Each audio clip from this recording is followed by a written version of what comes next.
لو كانت عندنا مجموعة مختصة من الفنيين اللي تكون معناها للمراقبه ولا كما نقولوا كما ديريكسيون تكنيك، كما ديريكسيون تكنيك، مي ديريكسيون تكنيك نعرفوا اللي او نيفو دو لا فيدراسيون اللي محدوده للفئات السنيه مش للفريق الاول. بالتالي اليوم معناها تقييم الفريق الاول كما قلنا ما فماش شكون ينجم يقيم فنيا حتى او نيفو نتاع وزاره الرياضه. وزاره الرياضه اليوم المسؤولين اللي فيها ولا رؤساء المصالح ما هماش الفنيين اللي ينجموا يقيموا. ما تنجمش تقيم ان نوم دو تيران وانت في بيرو.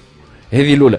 فما كواليس ماهيش صلاحيات. والتقييم فيه جانبين، فيه الجانب الفني وفيه الجانب الاداري. اداريا تنجم تقيم كوزاره، لكن كوزاره تلقى من بعد عندك حدود ثانيه اللي هي حدود الفيفا وقانون الفيفا.